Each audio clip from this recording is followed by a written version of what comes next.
നമ്മളുടെ എല്ലാവരുടെ ലൈഫിലും കാണും ഏതെങ്കിലും ഒരു ബസ് ഡ്രൈവർ അപകടകരമായ രീതിയിൽ വണ്ടി ഓടിച്ചത് കൊണ്ടോ അല്ലെങ്കിൽ നമ്മൾ വാഹനം ഓടിച്ചുകൊണ്ടിരിക്കുന്ന നേരത്ത് നമ്മളുടെ പുറകെ വന്ന് നിർത്താതെ ഹോണടിച്ചത് കൊണ്ടോ നമുക്ക് ഫ്രസ്ട്രേഷൻ പോകുന്ന ഒരു സിറ്റുവേഷൻ. അത്തരം ഒരു സിറ്റുവേഷൻ ഫേസ് ചെയ്യാത്തവരായിട്ട് അധികം ആൾക്കാർ കാണില്ല.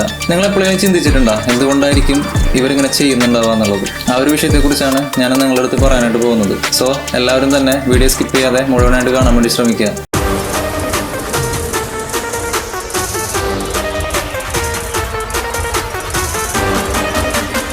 Hi all, welcome back to voice of Nadus. It's me Nadu. ഞാൻ ഈ ചാനൽ തുടങ്ങിയിട്ട് അധികം ദിവസങ്ങളായിട്ടില്ല, കുറച്ച് ദിവസങ്ങളായിട്ടുള്ളൂ. എന്നിരുന്നാൽ കൂടെ ഞാൻ അപ്ലോഡ് ചെയ്യുന്ന വീഡിയോസ് കുറച്ച് പേർക്കൊക്കെ ഇഷ്ടപ്പെടുന്നുണ്ടെന്ന് അറിയാൻ കഴിഞ്ഞതിൽ ഒരുപാട് സന്തോഷമുണ്ട്. തുടർന്നും നിങ്ങളുടെ സപ്പോർട്ട് പ്രതീക്ഷിക്കുകയാണ്. അതുപോലെ തന്നെ ഈ ചാനലിലേക്ക് ആദ്യമായിട്ട് ആരെങ്കിലും വന്നിട്ടുണ്ടെങ്കിൽ ദയവേത് സബ്സ്ക്രൈബ് ചെയ്യാൻ മറക്കരുത്. അപ്പോൾ നമുക്ക് നേരെ വീഡിയോയിലേക്ക് പോവാം. കഥയിൽ അല്പം കാര്യം. നമുക്കറിയാം, കേരളത്തിൽ തന്നെ പലതരത്തിലുള്ള ബസ് സർവീസ് ഉണ്ട്. പ്രൈവറ്റ് ബസ് ഉണ്ട്, KSRTC ഉണ്ട്. പ്രൈവറ്റ് ബസ്സിനാണെങ്കിലും KSRTCക്ക് ആണെങ്കിലും ലോക്കൽ ഉണ്ട്, ലിമിറ്റഡ് ഉണ്ട്. കേരളത്തിനകത്തും പുറത്തും ആയിട്ട് സർവീസുകൾ ചെയ്യുന്ന വണ്ടികളുണ്ട്. ഞാനിപ്പോൾ ഇവിടെ പറയാൻ പോകുന്നത് ഏതൊരു സാധാരണക്കാരനും മനസ്സിലാക്കാൻ പറ്റുന്ന രീതിയിൽ ഒരു ലോക്കൽ ബസ് സർവീസിന്റെ കാര്യമാണ് പറയുന്നത്. ഒരു ബസ് അതിന്റെ ആദ്യ സ്റ്റോപ്പ് മുതൽ അവസാന സ്റ്റോപ്പ് വരെ ഏകദേശം 40 കിലോമീറ്റർ ദൂരം ഉണ്ടെന്ന് വിചാരിക്കുക. ഈ 40 കിലോമീറ്റർ ദൂരം ഏകദേശം 1 മണിക്കൂർ 15 മിനിറ്റ് 20 മിനിറ്റിനുള്ളിലായിരിക്കണം അവർക്ക് കവർ ചെയ്യേണ്ടത്. ഇതിനിടയ്ക്ക് എത്ര ബസ് സ്റ്റോപ്പുകളുണ്ടോ അതിനെ ആശ്രയിച്ചിരിക്കും ഈ സമയദൈർഘ്യം. ഇത്രയും ദൂരത്തിനിടയിൽ ഏകദേശം 50-നടുത്തോ അല്ലെങ്കിൽ 50-ൽ കൂടുതലോ ബസ് സ്റ്റോപ്പുകൾ ഉണ്ടാവും. ഇത് ഓരോ സ്ഥലത്തും വ്യത്യാസം ഉണ്ടാവും. ഓരോ സ്റ്റോപ്പിൽ നിന്നും ഓരോ ബസ്സിനും മുൻകൂട്ടി നിശ്ചയിച്ച സമയപ്രകാരം മാത്രമായിരിക്കണം ആൾക്കാരെ കയറ്റിക്കൊണ്ടു പോകേണ്ടത്. ഒരു ഉദാഹരണമായിട്ട് പറഞ്ഞാൽ, ഞാനൊരു ബസ് ഡ്രൈവറാണെന്ന് വിചാരിക്കുക. ഞാൻ വണ്ടി ഓടിക്കണത് എൻ്റെ നാടായ കൊടുങ്ങല്ലൂരിൽ നിന്ന് തൃശ്ശൂർക്കാണെന്ന് വിചാരിക്കുക. ഏകദേശം കൊടുങ്ങല്ലൂരിൽ നിന്ന് തൃശ്ശൂർക്ക് 40 കിലോമീറ്റർ ദൂരം. ഞാൻ രാവിലെ 8 മണിക്ക് വണ്ടി എടുത്തു കഴിഞ്ഞാൽ ഞാൻ ആ വണ്ടി തൃശ്ശൂർക്ക് എത്തേണ്ടത് 9:20-നാണ്. ഇതിനിടയ്ക്ക് 50-ന്റെ അടുത്ത് സ്റ്റോപ്പുകളുണ്ട്.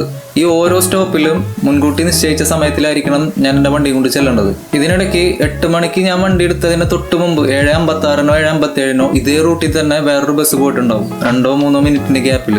ഞാൻ 8 മണിക്ക് വണ്ടി എടുത്ത ശേഷം 8:02-നോ അല്ലെങ്കിൽ 8:03-നോ ആയിട്ട് എൻ്റെ പുറകിലും വേറൊരു വണ്ടി ഇതേ റൂട്ടിൽ വരുന്നുണ്ടാവും. എൻ്റെ മുമ്പിൽ പോകുന്ന വണ്ടിയുടെ സമയത്തിൽ കയറിയിട്ട് ഞാൻ ഒരിക്കലും ആ സ്റ്റോപ്പിൽ നിന്ന് ആൾക്കാരെടുക്കാൻ പാടില്ല. അതുപോലെ തന്നെ എൻ്റെ പുറകിൽ വരുന്ന ബസ്സിന്റെ സമയത്തിൽ കയറിയിട്ട് ഞാൻ ആൾക്കാരെടുക്കാനും പാടില്ല. ചുരുക്കി പറഞ്ഞാൽ 2-3 മിനിറ്റിന്റെ ഗ്യാപ്പേ ഫ്രണ്ടിലും ബാക്കിലായിട്ട് പോകുന്ന ബസ്സുകൾക്കിടയിൽ ഉണ്ടാവുള്ളൂ. ഇതിനിടയ്ക്ക് പല പ്രതിസന്ധികൾ ഉണ്ടാവും റോഡിൽ.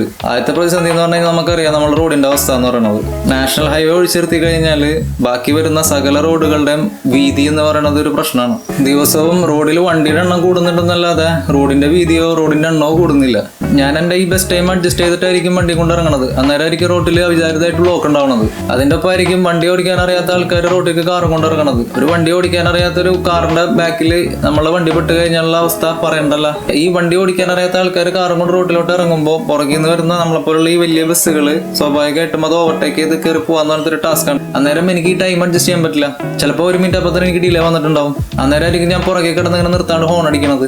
ഞാൻ ഈ ഹോൺ അടിച്ച് പിടിച്ച് ഇതെങ്ങനെയെങ്കിലും ഈ വണ്ടിക്കാരനെ ഓവർടേക്ക് ചെയ്ത് കയറി പോകുമ്പോഴായിരിക്കും ഓപ്പോസിറ്റ് വരുന്ന വണ്ടിക്കാരൻ പേടിക്കണത്. അയാളെയും കുറ്റം പറഞ്ഞിട്ട് കാര്യമില്ല. കാര്യം ഞാൻ പോണത് അങ്ങനത്തെ പോക്കാണ്. എങ്ങനെയെങ്കിലും എന്റെ ടൈം അഡ്ജസ്റ്റ് ചെയ്യാൻ വേണ്ടിയിട്ടാണ് ഞാൻ ഈ മരണപ്പാച്ചിൽ വായണത്. അങ്ങനെ വണ്ടി കൊണ്ട് പോണ നേരത്തായിരിക്കും റോഡിൽ പണി. പല റോഡുകളുടെ അവസ്ഥ തീരാത്ത പണിയാണ്. റോഡിൽ പണി വന്നു കഴിഞ്ഞാല് അറിയാലോ, വൺ സൈഡ് തിരിച്ചിട്ടായിരിക്കും വണ്ടികൾ വിടുക. ആദ്യം ഒരു സൈഡിൽ നിന്ന് കയറ്റി വിടും, പിന്നെ മറു സൈഡിൽ നിന്ന് കയറ്റി വിടും. അങ്ങനെ വരുമ്പോഴും ഇതുപോലെ 2-3 മിനിറ്റ് എനിക്ക് അവിടെ ഡിലേ ആവാണ്. അതുപോലെ തന്നെയാണ് ഓരോ ഫെസ്റ്റിവലിനും. അതിപ്പോ പള്ളിപ്പെരുന്നാളായിക്കോട്ടെ, ഉത്സവമായിക്കോട്ടെ, നബിദിനത്തിന്റെ റാലി ആയിക്കോട്ടെ, ജാഥ ആയിക്കോട്ടെ, എന്ത് പരിപാടി ആയിക്കോട്ടെ, അങ്ങനത്തെ ഒരു സിറ്റുവേഷൻ വന്നു കഴിഞ്ഞാൽ ശരിക്കും വണ്ടി അവിടെ സ്റ്റക്കായി പോകും. അന്നേരമൊക്കെ നിങ്ങൾ ശ്രദ്ധിച്ചിട്ടുണ്ടാവും, വണ്ടി ഇല്ലാത്ത വഴികൾ ഉണ്ടാക്കിയിട്ട് കയറി പോണത്. അത് ഈ ടൈം അഡ്ജസ്റ്റ് ചെയ്യാൻ വേണ്ടിയിട്ടാണ്. നിങ്ങളിൽ പലരും കണ്ടുണ്ടാവും ദിലീപിന്റെ ഒരു മലയാള സിനിമ ഉണ്ട്, ജോക്കർ എന്ന് പേരായിട്ട്. ദിലീപ് അതിലൊരു സർക്കസ് കളിക്കാരനായിട്ടാണ്. ദിലീപിന്റെ ഒപ്പം സർക്കസ് കളിക്കുന്ന ഒരു കഥാപാത്രമാണ് ബഹദൂറിന്റെ കാദർക്ക എന്ന് പറയുന്ന ഒരു കഥാപാത്രം. ഈ കാദർക്ക എന്ന് പറയുന്ന കഥാപാത്രം മരിക്കുമ്പോൾ ദിലീപിന് സ്റ്റേജിൽ കയറി കളിക്കാനായിട്ട് വളരെ ബുദ്ധിമുട്ടായിരിക്കും. അപ്പൊ അന്നേരം TS രാജു ഗോവിന്ദനായിട്ട് അഭിനയിച്ച അദ്ദേഹം ദിലീപിന്റെ അടുത്ത് പറയുന്ന